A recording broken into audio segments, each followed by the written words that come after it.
સૌને નમસ્કાર. અપૂર્વ દૈદીપ્યમાન ચેતનાનો તાર રંજણે જાઉં હું એને શોધવા ને સ્વપ્ન સામે મળે. સાચે જ કંઈક આમ જ બને.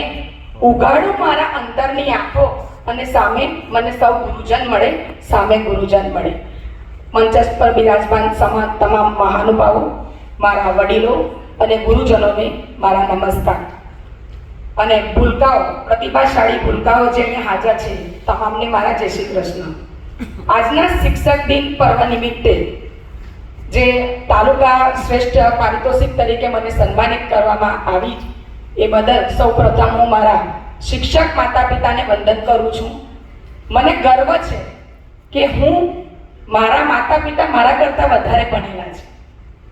મારા મમ્મી BSc BEd ઇલાવ હાઈસ્કૂલમાં શિક્ષક તરીકેની ફરજ બજાવી અને મારા પપ્પા હાયર સેકન્ડરીમાં વડોદરામાં શિક્ષક તરીકેની સેવા આપી ચૂક્યા છે. એવું કહેવાય કે દરેક સફળ પુરુષની પાછળ સ્ત્રીનો હાથ હોય, એવી જ રીતે સફળ સ્ત્રીની પાછળ પુરુષનો હાથ પણ હોય છે. એવી રીતે મારા હસબન્ડ પણ હંમેશા મને પ્રોત્સાહિત કરતા રહે છે, જેઓ અત્યારે CKG હાઈસ્કૂલમાં આચાર્ય તરીકેની ફરજ બજાવી રહ્યા છે. શિક્ષક બનવાનું જે સપનું હતું એ તો પરિવારમાંથી જ આવ્યું હતું અને એ 2007માં મેં પ્રાથમિક શાળા નવાપરા તાલુકો વાલિયામાં મારું નિમણૂક થઈ અને એ મારું સપનું પૂરું થયું. એવું કહેવાય કે એવા સપનાઓ સાથે આપણે ગયા હોઈએ કે મારી શાળા કેવી સુંદર હશે. જ્યારે હું ત્યાં હાજર થઈ તે દિવસે મને ખબર પડી કે હું જ આચાર્ય, હું જ શિક્ષક. પહેલે જ દિવસથી મેં મુખ્ય શિક્ષક તરીકેની 10 વર્ષની ત્યાં 10 વર્ષ મેં કાર્ય કર્યું. 17 બાળકોની શાળા અને એક શિક્ષક તરીકે કામગીરી કરવાની એટલે નવું નવા હોય તો થોડું અઘરું લાગે, પણ શીખી ગઈ. અથડાઈ પછડાઈ, પણ શીખવા સિવાય કોઈ વિકલ્પ નહોતો અને શીખવું એ તો આપણા શિક્ષકનું ગુણ છે કે શીખતા રહેવાનું હોય. બાળકો મેલા ગેલા કપડામાં આવતા હોય, અંતરિયાળ વિસ્તાર, કીચડમાં ચાલીને જવું, એવું નથી કે આ જગ્યા પર પહોંચવા એટલે સરળ કામ હતું. પણ ઘણા બધા સંઘર્ષો બાદ જ્યારે શાળામાંથી હું નવાપરા જે શાળા હતી એ વિદ્યાર્થીઓને તાલુકા કક્ષાએ અને જિલ્લા કક્ષાએ વિજ્ઞાન મેળા અને યોગાસનમાં મેં સ્થાન અપાવ્યું. મારા વિદ્યાર્થીઓ તો સુજલ વસાવા, મુકબદી લગભગ વાલિયા તાલુકામાં એક પ્રથમ વિદ્યાર્થી હતો આસપાસમાં, તો એને એ પ્રમાણે ટ્રીટ કરવામાં આવતી હતી કે એને ભણવા નથી જવાનું. તો એ વિદ્યાર્થીને એના વાલીને સમજાવીને શાળામાં મૂક્યો. 5મા ધોરણ સુધીની મારી શાળા. તો એના પછી એના વાલીને સમજાવી ખૂબ સંઘર્ષ બાદ એને હું રાજપીપળા મુકબદી સરકારી શાળામાં એને હું મૂકવા ગઈ ત્યારે આખું ગામ મારી સાથે આવ્યું હતું. તો એ વિદ્યાર્થી આજે ઉચ્ચ અભ્યાસ માટે હિંમતનગર ખાતે સરકારી મુકબદી શાળામાં અભ્યાસ કરી રહ્યો છે. તો એનાથી વિશેષ એવોર્ડ આપણી પાસે કોઈ હોય જ ના શકે. ત્યારબાદ 2017માં ભાષા શિક્ષક તરીકે વિકલ્પ લઈ હું જૂના બોરપાઠા બેટમાં આવી.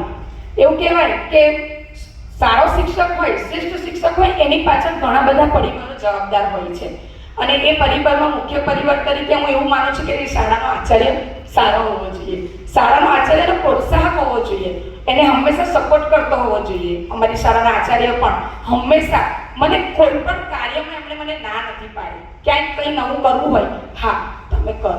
બેંગ્લોર મુકામે જ્યારે મારી ટ્રેનિંગ હતી CCRTની 18 દિવસની, તો એ ટ્રેનિંગની અંદર જવા માટે સૌથી પહેલી સ્ત્રી તરીકેની પરિસ્થિતિ કે બાળકોને કોણ રાખશે. ત્યારે મારા સાસુએ હંમેશા મને એવું કીધું કે તું જા દીકરા, હું બેઠી છું. તો એ આ તબક્કે એમનો પણ હું આભાર વ્યક્ત કરું છું કે એમણે મને એટલો સપોર્ટ કર્યો. IIMમાં પણ મારું ઇનોવેશન જ્યારે કેસ સ્ટડીમાં લેવામાં આવ્યું ત્યાં એમણે મને સન્માનિત કરી. કોરોના કાળની અંદર જ્યારે પરિસ્થિતિ એવી આવીને ઊભી હતી ત્યારે બાળકોને ઓનલાઈન ક્લાસ કઈ રીતે કરાવવા, તો એ સમયે એક સોશિયલ મીડિયા પર મારી પોસ્ટ મૂકી હતી અને એના થકી 45,000ના 3 ટેબ્લેટ દુબઈથી મારા મિત્રએ બાળકો માટે મોકલાવ્યા અને બાળકોએ એ ટેબ્લેટ થકી ઓનલાઈન ક્લાસ લીધા. ઘણીવાર એવું થાય કે આપણને એમ થાય કે આપણે જે કાર્ય કરીએ છીએ તો એને શું લોકોને કહેવાનું, પણ આપણે ઘણીવાર બીજાનું જોઈને શીખતા હોય. એવી જ રીતે આપણે પણ એક શિક્ષક તરીકે તમે જે કાર્ય કરો છો, તમે જે પ્રવૃત્તિ કરો છો તે લોકો સમક્ષ મૂકો. ઘણીવાર એવું બને કે આપણી એ પ્રવૃત્તિ બીજા બાળકો સુધી પણ પહોંચે છે અને એ પ્રવૃત્તિ થકી આપણા વિદ્યાર્થીઓ આગળ આવી શકે છે. સોશિયલ મીડિયા પર મૂકવાને કારણે ઘણીવાર અણગમો પણ થાય, ઘણીવાર પછડાય, ઘણીવાર એવું પણ થયું છે કે આપણે નાસીપાસ થઈ જઈએ અને ત્યારે હું એકલી પડી જાઉં એવું લાગે ત્યારે હું શ્રી રવિન્દ્રનાથ ટાગોરની એક જ કવિતા યાદ કરું છું કે જ્યારે દીવો ધરે ન કોઈ ઘોર અંધારી તોફાની રાતે 12 વાસે તને જોઈ, ત્યારે આભની બીજે સળગી જઈને સૌનો દીવો તું એકલો થાને રે, તારી જો હક સુણી કોઈ ના આવે તો શિક્ષક તરીકે તું એકલો જાને રે.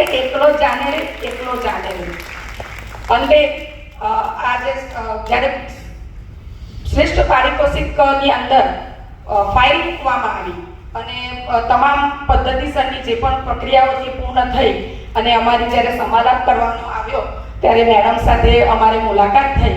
થોડું અઘરું લાગતું હતું કે પ્રશ્નના જવાબ આવડશે કે નહીં, મેડમ સાથે વાત થઈ શકશે કે નહીં, પણ જ્યારે એમની સાથે વાત થઈ એમણે ખરેખર ખૂબ સરસ માર્ગદર્શન આપ્યું.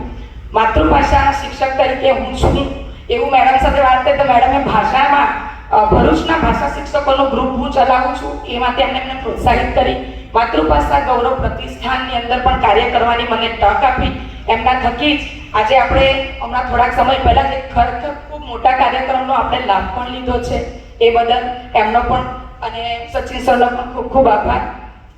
માતૃભાષાની જ્યારે વાત આવે છે ત્યારે દ્રઢપણે હું એવું માનું છું કે ધોરણ 5 સુધી આપણા બાળકોને આપણે માતૃભાષામાં જ અભ્યાસ કરાવવો જોઈએ અને એ બાબતનો મને ગર્વ છે કે મારો દીકરો આજે મારી જ શાળાની અંદર ધોરણ 1 થી અભ્યાસ કરી રહ્યો છે અને આજે હાજર છે.